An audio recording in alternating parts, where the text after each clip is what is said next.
Olá, é um prazer tê-los aqui comigo. Eu sou o professor Israel. Sejam bem-vindos à nossa Escola Bíblica Online. Lembre-se, este conteúdo ele é produzido para te ajudar no seu estudo da Palavra de Deus. Por isso é muito importante haver uma dedicação da sua parte. Reserve aí um tempo para ler o texto bíblico. Reserve um tempo para assistir essa aula. Reserve um tempo para ler a sua revista. E falando desta aula, enquanto você estiver assistindo ela, você precisa saber que ela tem uma estratégia muito própria. Aqui na descrição do vídeo existem 3 informações que são informações úteis ao seu aprendizado. Primeiro, há um cronograma da aula, a maneira como vou fazer a apresentação do conteúdo para vocês. Segundo, há também uma aula atividade. Assim que você terminar de assistir essa aula, eu recomendo que faça a aula atividade para verificar aquilo que você aprendeu. Por fim, há um fórum de dúvidas onde você pode deixar as suas dúvidas ou fazer os seus comentários em tempo oportuno. Eu respondo cada um de vocês. Bom, chegamos à lição de número 9. O título da lição de número 9, Não furtarás, estabelecendo um princípio moral e ético essencial para a convivência. Antes de iniciar a aula, eu quero então explicar para vocês o cronograma da aula, apresentar como é que eu vou fazer a apresentação do conteúdo. Essa aula estará dividida em 3 partes. Na primeira parte da aula, eu quero apresentar o contexto literário de Êxodo 25. Professor, por que Êxodo 20? Capítulo 20, versículo 15. Não 25. 20, 15. Por que Êxodo capítulo 20, versículo 15? E segundo o comentarista da lição, que é a pessoa quem escreveu a revista, esse é o texto mais importante da aula. Então, na primeira sessão, eu quero explicar o contexto em que essas palavras foram pronunciadas. Já na segunda sessão da aula, eu quero então explicar apenas o versículo de número 15 e, por fim, eu encerro a aula fazendo algumas aplicações. Como acabei de falar com vocês, aqui embaixo, na descrição do vídeo, vai aparecer essas informações. Se você estiver assistindo no celular, basta apertar em cima da palavra mais, aí vai abrir a descrição do vídeo. Você vai encontrar então o cronograma da aula, a aula atividade, e vai encontrar também o fórum para você colocar alguma dúvida ou fazer algum comentário. Começando então a primeira sessão, eu quero explicar para vocês o contexto literário de Êxodo capítulo 20, versículo de número 5. Para explicar o contexto literário desta passagem, eu queria ler uma citação que vai nos dar assim, um panorama importante sobre o que nós temos visto aqui em Êxodo capítulo 20. Essa não é a primeira aula no Êxodo 20, mas nós vamos ter mais uma informação importante sobre o capítulo 20 e sobre o texto que nós vamos estudar hoje, que é o versículo de número 15. Bom, leia comigo essa citação. De certa forma, o ponto mais importante sobre a forma canônica do Decálogo não é o que esta seção contém, mas sua localização. Os mandamentos são apresentados como parte integrante da sequência narrativa do Sinai e como um segmento essencial do relato da autossubmissão de Yahvé a Israel dentro dessa sequência. Antes de explicar a vocês, um segundo, por gentileza. Esse texto que eu acabei de ler com vocês, ele é um texto que está dizendo algo importante para a gente. O que o autor está dizendo aqui nessa citação sobre Êxodo capítulo 20? É que essas palavras que estão sendo pronunciadas aqui no capítulo 20, elas foram ditas pelo próprio Senhor e foram ditas em um contexto muito específico. O Senhor está acompanhando o seu povo, enquanto este povo se dirige para a terra prometida, e isso dá para nós um ambiente histórico muito específico. São palavras que o Senhor está anunciando em um ambiente relacional. O Senhor está acompanhando essas pessoas estão se dedicando ao Senhor, e neste relacionamento pessoal de Deus ter ido ao Egito, tirar eles do Egito, estar acompanhando eles à terra prometida, é que essas palavras são anunciadas. Professor, por que que este contexto tão específico é importante? Porque não é difícil encontrar pessoas que tiram essas palavras do contexto em que elas estão sendo pronunciadas. E os motivos são os mais diversos. Os 10 mandamentos que aparecem aqui em Êxodo capítulo 20, muitas vezes são lidos sem observar esta localização específica, deste momento específico e disso que Deus está dizendo. Eu repito, essas são palavras pronunciadas pelo Senhor diretamente a Israel, enquanto o Senhor está acompanhando o seu povo. Eles estão ali no Monte Sinai e o Senhor deseja que o seu povo seja como ele, santo. Inclusive, essa é uma exigência do próprio Deus. Por isso que nós não podemos ler esta lei do Antigo Testamento como sendo restritiva, como muitas pessoas querem ler. Esses mandamentos não foram dados a essas pessoas para desconectá-las da realidade, para fazer vivê-las uma fé desconecta. Estes mandamentos foram dados para que eles pudessem garantir a permanência desta condição que eles estão vivendo. O Senhor vai ao Egito, o Senhor está acompanhando essas pessoas, e se eles quiserem garantir a permanência da presença do Senhor com eles, se eles quiserem continuar desfrutando da presença de Deus, eles devem obedecer à lei do Senhor. Então veja que esse contexto em que essas palavras são ditas são fenomenais. Porque é exatamente por causa desta revelação que Deus está dando aqui no Sinai que eles podem se libertar de uma vida sem Deus, de uma vida de engano, de uma vida de distanciamento do Senhor. E isto é uma informação importante para quem está lendo os 10 mandamentos. Porque o ponto-chave aqui é obedecer essas ordens vai garantir a vocês a permanência da presença do Senhor. E falando nesses mandamentos que estarão sendo estabelecidos aqui, haverão 10, né? 10 palavras do Senhor. Mas o texto que nós vamos estudar hoje é um desses mandamentos curtos, que fala sobre não furtar. Antes de ir ao estudo, eu preciso responder uma questão. Eu acabei de falar a vocês que esses mandamentos são importantes, porque Deus está colocando aqui, por meio da sua revelação, exigências para a sua presença continuar com essas pessoas. Mas alguns mandamentos, enquanto nós estamos lendo todos eles, nós percebemos que alguns são muito bem explicados, outros mandamentos são tão curtos que parecem ser simplificados. Por que que enquanto nós estamos estudando os mandamentos, nós encontramos uma diversidade tão grande assim de texto, né? Um texto mais curto, esse de hoje particularmente é muito curto, e outros que o autor gastou um pouco mais de palavra para explicar. Então, antes da gente ir ao mandamento, eu queria destacar isso, porque isso também é um elemento importante para a gente. Um princípio que deve ser firmemente mantido em mente no estudo do desenvolvimento da lei no Antigo Testamento é que a expansão respondia às necessidades específicas.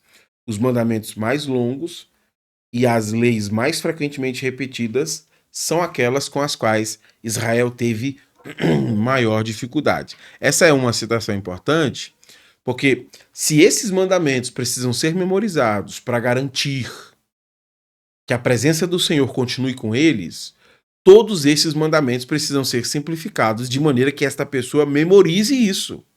É isso que está em jogo, a continuidade ou não da presença do Senhor com a gente. Mas, em alguns casos, aquelas pessoas sentiam dificuldades em obedecer certos mandamentos, e por isso que eram colocados comentários adicionais para explicar e insistir num ponto em que eles não estavam praticando e observando. Então, isso explica para a gente por que há uma escassez de materiais sobre alguns mandamentos, inclusive esse que nós vamos estudar hoje. Apesar de haver pouco material sobre o mandamento, ele é riquíssimo demais e eu quero explicar ele para vocês na segunda sessão, o mandamento não roubarás. Começando então a segunda sessão, eu quero explicar para vocês Êxodo capítulo 20, versículo de número 15. Leia comigo, por favor. Não roube. Eu falei que era curto? Se você assistiu a primeira sessão, eu falei. Não roube. Você lê outros mandamentos e fala, nossa, não faltou, será, alguma informação? Não. Você não assistiu a primeira sessão, eu explico por que esse mandamento é tão curto.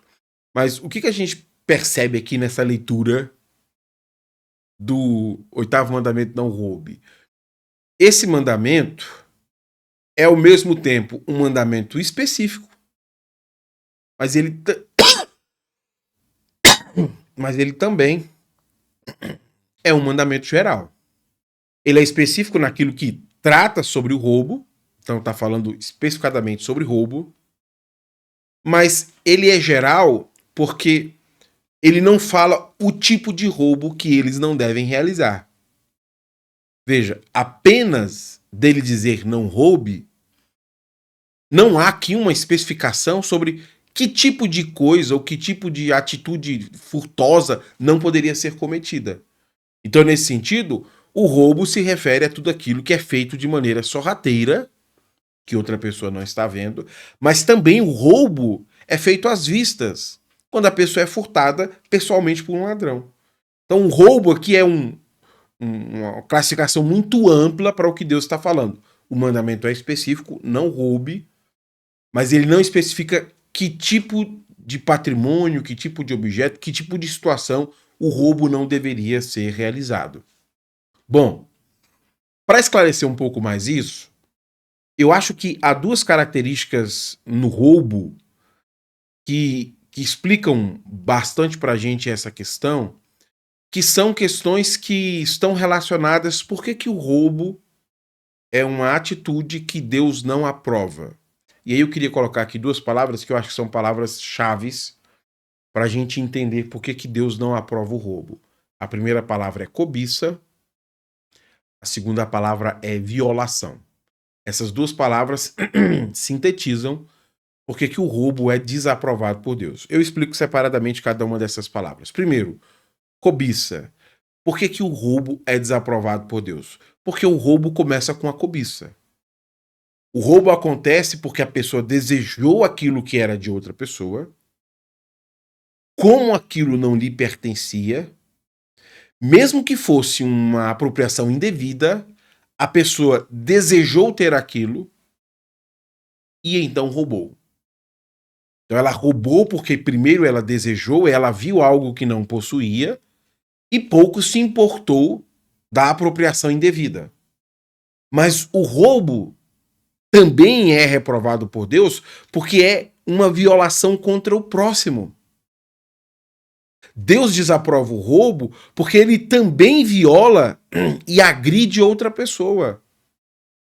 Esses são os dois motivos que fazem o roubo ser desaprovado por Deus. Primeiro, porque ele surgiu como resultado de uma cobiça.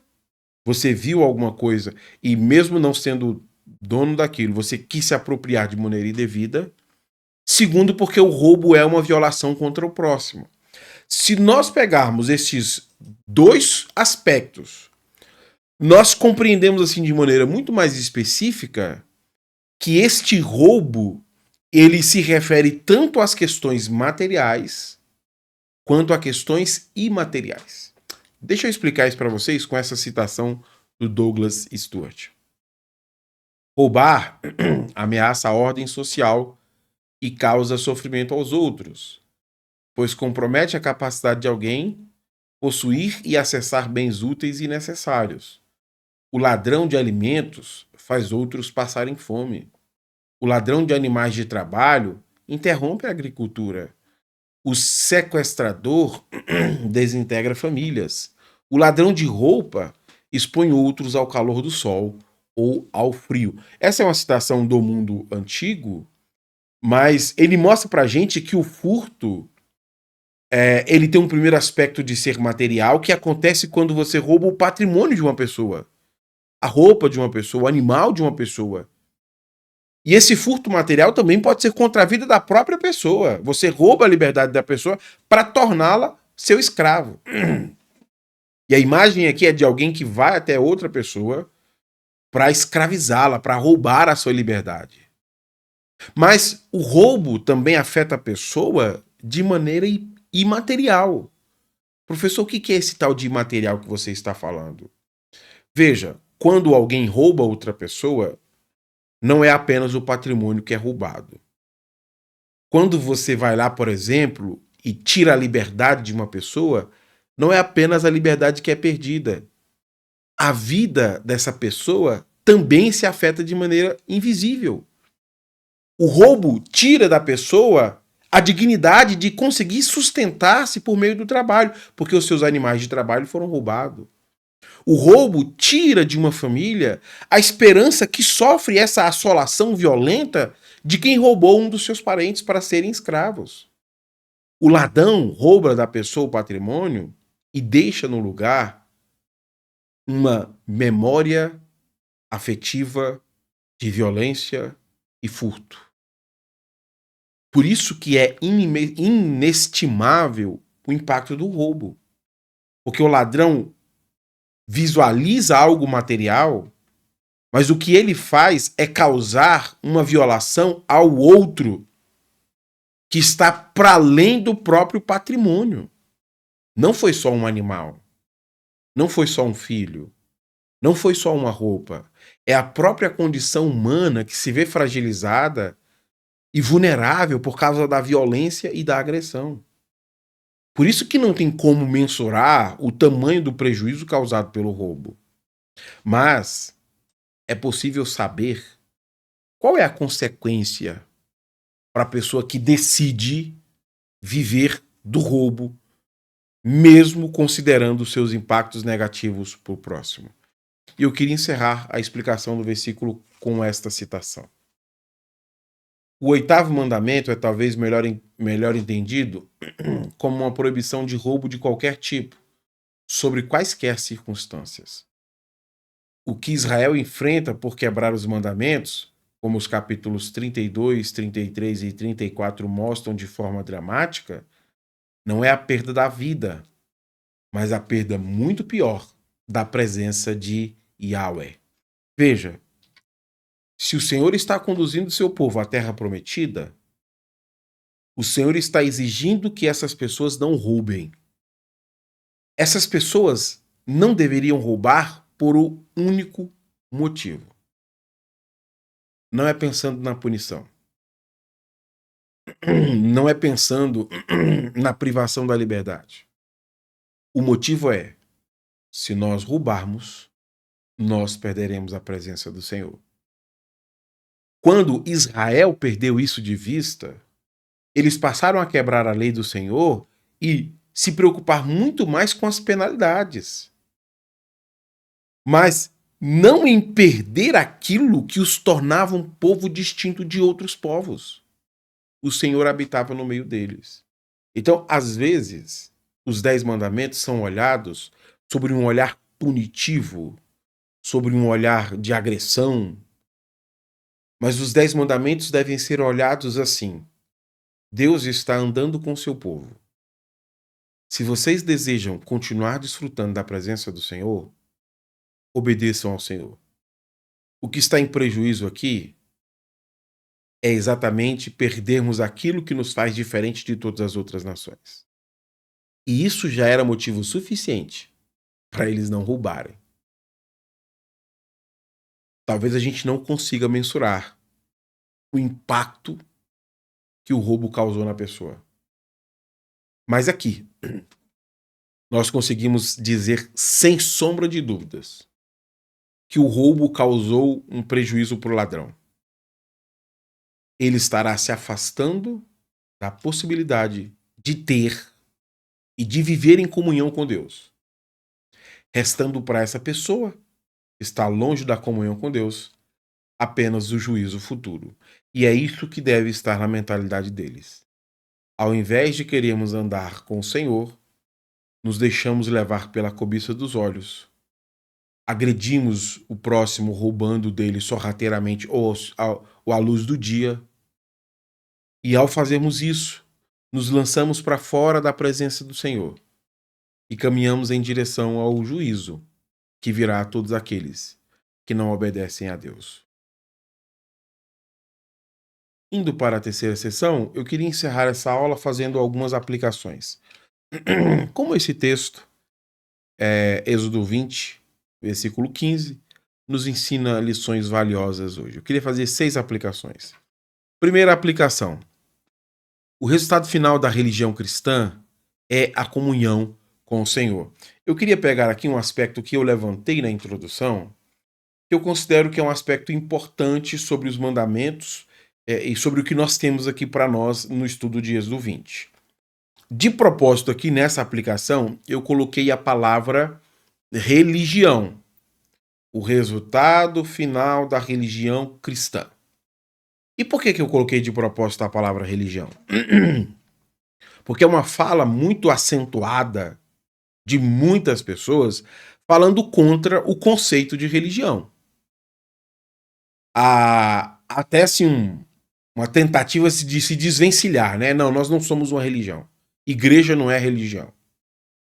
Cristianismo não é religião. E há um incômodo de muitas pessoas em dizerem isso. Mas talvez o que essas pessoas não percebam é que a palavra religião significa conectar pessoas com Deus.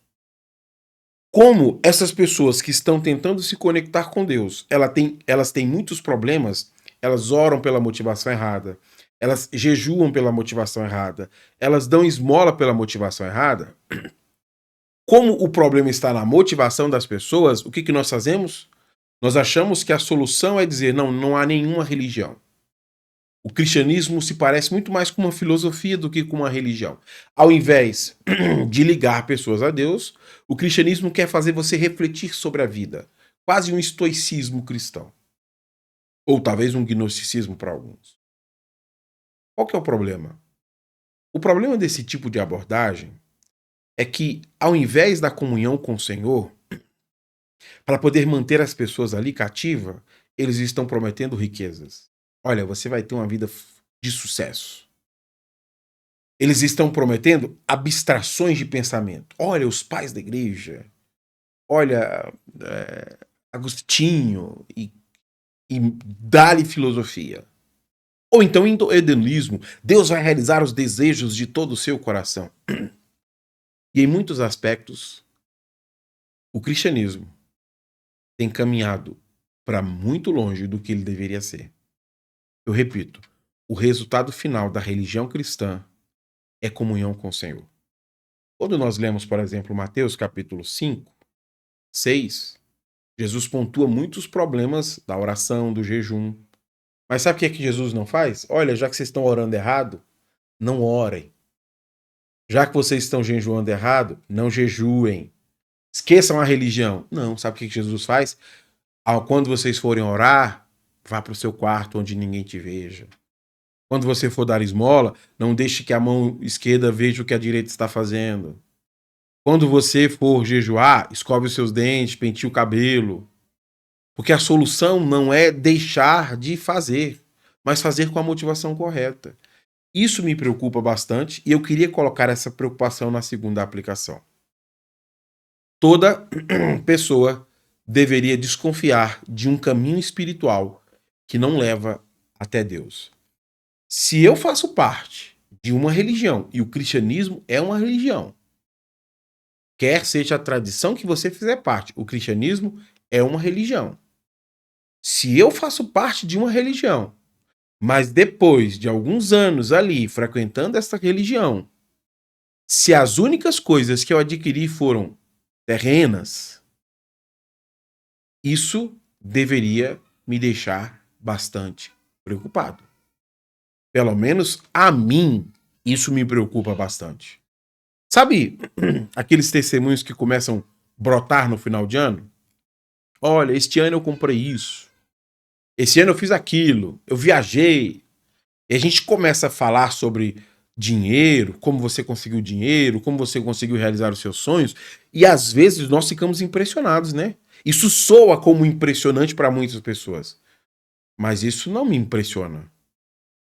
Porque se depois de obedecer todas as ordens do Senhor, você não conhece a Ele, e a única coisa que você se orgulha são de suas conquistas pessoais, você foi enganado o tempo todo. Não há absolutamente nada que substitua o prêmio da obediência. O prêmio da obediência é a presença do Senhor. Essas outras argumentações servem para sustentar estruturas religiosas, servem para tirar de você a abordagem correta da fé. Mas o problema não está na religião. O problema está em você que se deixa seduzir por isso. Nós deveríamos sim orar, nós deveríamos sim dar esmolas, nós deveríamos sim jejuar, nós deveríamos sim cumprir os nossos deveres religiosos, mas fazer isso com a única motivação. Nós não queremos perder aquilo que recebemos em Cristo, a presença do Senhor. O nosso foco não é dizer, olha, esse ano compramos um carro, esse ano trocamos uma casa, esse ano... Nós deveríamos ficar preocupados se estamos sendo enganados por gente gananciosa que nos atrai pela nossa própria ganância. Porque uma boa parte das pessoas estão na religião por causa da ganância. É o que Jesus pode fazer pelo meu negócio, pela minha vida financeira, pelo meu casamento, e a presença dele que é bom, poucas pessoas se preocupam com isso. Uma característica contundente deste elemento é o número de pessoas que simplesmente não se sentem seguras de ir à presença do Senhor. Tem como você orar por mim? Estou precisando. E por que você não fala com Deus? Estou muito bem com ele, não.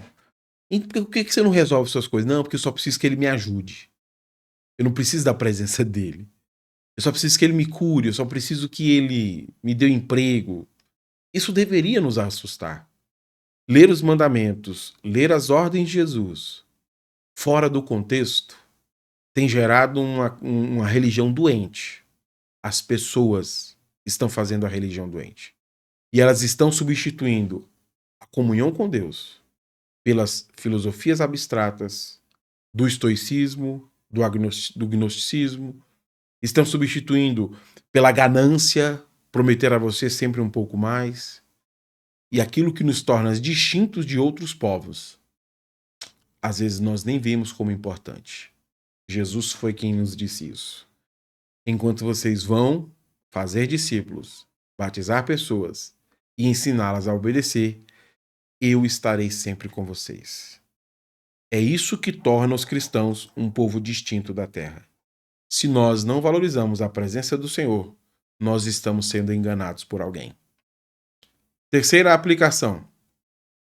A cobiça é usada como motivação para roubar o patrimônio material de outra pessoa.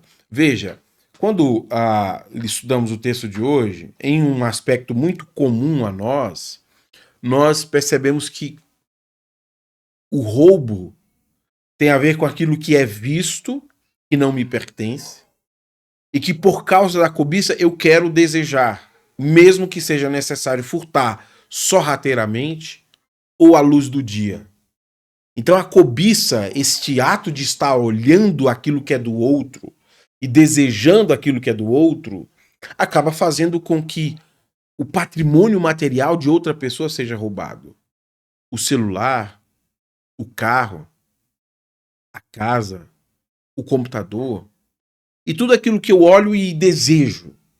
Então a cobiça se torna um problema muito sério, porque ela nos faz violar a integridade da outra pessoa. Cobiça nos faz prejudicar outra pessoa, porque eu quero ter aquilo. E a cobiça ela é vazia em si mesmo porque não produz satisfação.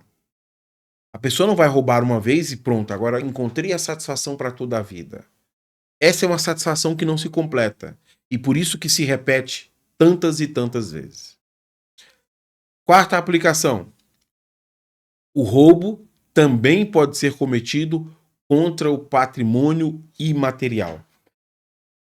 Quase nunca as pessoas estão falando ou pensando sobre os efeitos do roubo. Se o roubo começa com uma cobiça, essa cobiça pode ir além do patrimônio. Por exemplo, eu posso cobiçar a boa reputação de alguém. Eu queria ter. Como eu faço então para ter a boa reputação de alguém? Eu vou roubar.